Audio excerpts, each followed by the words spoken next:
चिंता है। Supreme court की तरफ 7 दिन की राहत चाहते थे लेकिन वो मंजूर नहीं हुआ, तो फिर अब आपको जेल जाना ही पड़ेगा। मैं जेल जाने को तैयार हूँ। 2 तारीख को मुझे सरेंडर करना है और 2 तारीख को मैं सरेंडर करूंगा। लेकिन ये समझने की जरूरत है कि जेल क्यों भेजा जा रहा है। जी। ये लोग कह रहे हैं केजरीवाल भ्रष्टाचारी है। अगर केजरीवाल भ्रष्टाचारी है तो इस दुनिया में कोई ईमानदार नहीं है। इन्होंने कहा कि केजरीवाल ने 100 करोड़ रुपए की रिश्वत ली। कहां गया वो 100 करोड़? भाई हवा में तो गायब नहीं हो गया, कहीं तो रखा होगा केजरीवाल ने। कोई बैंक में रखा होगा, लॉकर में रखा होगा, किसी अकाउंट में होगा, कोई ज्वेलरी ली होगी, कोई प्रॉपर्टी खरीदी होगी, कोई खर्चा किया होगा। इन्होंने 500 जगह रेड मार ली, कुछ नहीं मिला। मजे की बात यह, अभी 3-4 दिन पहले एक टीवी चैनल में इंटरव्यू में मोदी जी से पूछा गया, अभी केजरीवाल कह रहा है आपको कोई सबूत नहीं मिला, आपको कोई रिकवरी नहीं हुई, तो फिर आपने केजरीवाल को गिरफ्तार क्यों किया हुआ है? पूरे देश के सामने मोदी जी ने कबूल किया कि हाँ हमारे पास कोई सबूत नहीं है, कोई रिकवरी नहीं है, क्योंकि केजरीवाल अनुभवी चोर है। पूरे देश के सामने उन्होंने कबूल किया, उनके पास कोई सबूत नहीं। जबकि किसी अदालत ने कुछ और बोला नहीं, किसी अदालत ने चोर बोला नहीं, किसी अदालत ने दोषी नहीं ठहराया और कोई सबूत नहीं है, तो जबरदस्ती फर्जी मामला है। गंदी राजनीति के तहत केजरीवाल को गिरफ्तार किया। क्यों गिरफ्तार किया? चुनाव डिक्लेयर होने के तुरंत बाद गिरफ्तार कर लिया ताकि केजरीवाल प्रचार न करे।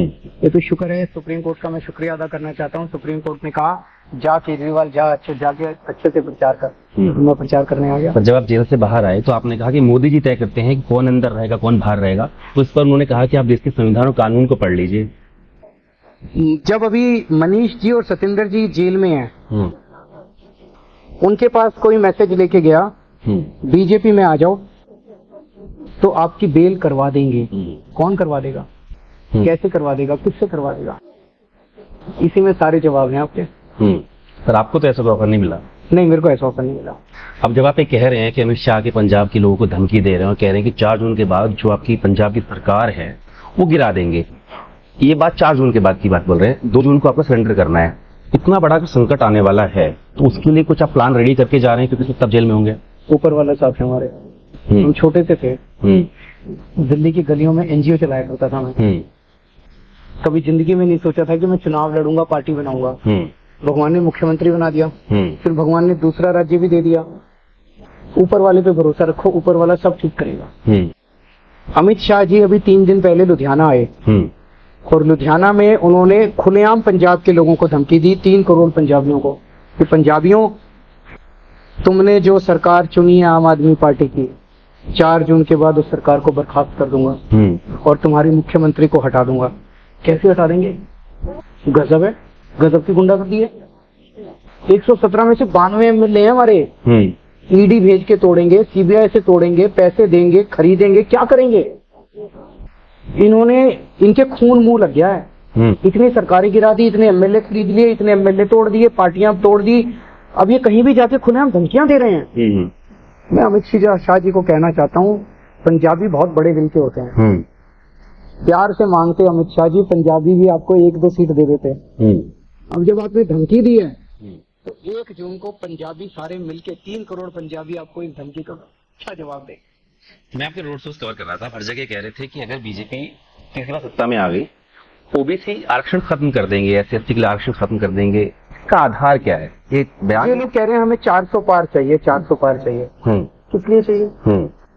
300 से भी काम चल जाता है, 400 पार क्यों चाहिए? तो इनसे पूछा तो बोले कि मोदी जी कुछ बड़ा काम करना चाहते हैं। क्या काम करना चाहते हैं? तो पता चला कि इन्होंने रिजर्वेशन खत्म करने का प्लान बनाया हुआ है। SC/ST और OBC रिजर्वेशन खत्म करने, कह रहे हम नहीं करेंगे ऐसा। अब जब पकड़े गए, चोर पकड़ा गया, तो अब वो अपनी चोरी छिपाने के लिए कह रहे हैं। इसकी शुरुआत पिछले चुनाव के पहले हो गई थी, जब इन्होंने EWS के जरिए रिजर्वेशन शुरू किया था। वो बढ़ा के और ये SC/ST OBC का रिजर्वेशन खत्म करना चाहते हैं। सर ये बताइए, 1 जून को बैठक बुलाई गई है, शायद इसलिए समय रखा इंडिया गठबंधन क्योंकि आपको 2 तारीख को सरेंडर करना है, तो उसका चर्चा का विषय क्या होगा? क्या इंटेक्ट करके आप मुझे लगता है कि शायद स्ट्रैटेजी वगैरह कुछ बनाएंगे, लेकिन अभी मुझे ज्यादा एजेंडा नहीं पता। मैं चुनाव इसमें व्यस्त था, मैं ज्यादा पूछा नहीं है। आखिरी आपसे पूछूंगा, आपका आकलन क्या है? क्योंकि आप लिख के देते हो, केवल सर्टिफिकेट भी रहता है, कितना इंडिया अलायंस को और कितना बीजेपी को? पेन आपके पास है, पेपर में आपको दे। मैं अभी उसके पहले बताना चाह रहा हूँ जी, मैं पूरे देश भर में घूमा हूँ जी। लोग महंगाई से और बेरोजगारी से बहुत त्रस्त, घर का खर्चा नहीं चल रहा, हर चीज के दाम बढ़ गए और घर में बच्चे बेरोजगार बैठे हैं। लोग अपने प्रधानमंत्री की तरफ उम्मीद से देखते हैं कि प्रधानमंत्री हमें समाधान देंगे जी, लेकिन जब लोग टीवी खोलते हैं तो प्रधानमंत्री जी गाली देते हुए मिलते हैं। एक भाषण में प्रधानमंत्री बोले, इंडिया गठबंधन वालों को वोट दिया तो अगर आपकी 2 भैंस है तो 1 भैंस खोल के ले जाएंगे। ये क्या है, कहाँ से आया? छोटे की बात नहीं। एक भाषण में कहते हैं अगर इंडिया गठबंधन वालों को वोट दिया तो ये तुम्हारे घर की टूटी खोल के ले जाएंगे। एक भाषण में कहते हैं कि अगर इंडिया गठबंधन वालों को वोट दिया तो ये तुम्हारे मंगलसूत्र छीन के ले जाएंगे। बॉम्बे जाके कहते हैं कि शरद पवार भटकती आत्मा है, उद्धव ठाकरे अपने पिताजी की नकली संतान है। लोगों को लगता है यार हम इतने दुखी हैं, इतने परेशान हैं, महंगाई से इतने परेशान हो गए तो गाली गलौज कर रहे हैं। इन्हें कुछ पता ही नहीं कि हमारी प्रॉब्लम क्या है। ये तो बिल्कुल कटे हुए हैं, इनको कुछ मतलब इनके पास कोई समाधान ही नहीं है, हमारी समस्या में चिंता ही नहीं है इनको।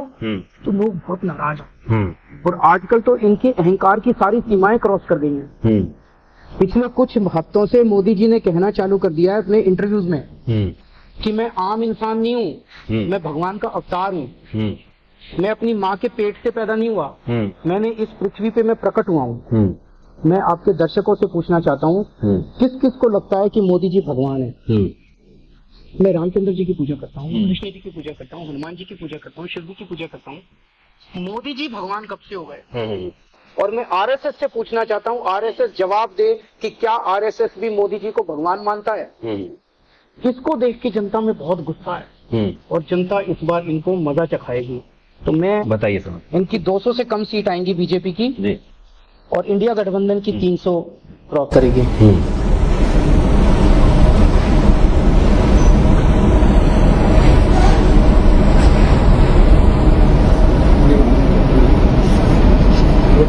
इस तरह से आपने देखा कि अरविंद केजरीवाल ने बकायदा लिखकर बताया कि बीजेपी 200 से कम सीट जीतेगी और वहीं इंडिया गठबंधन 300 से ज्यादा सीट जीतेगी।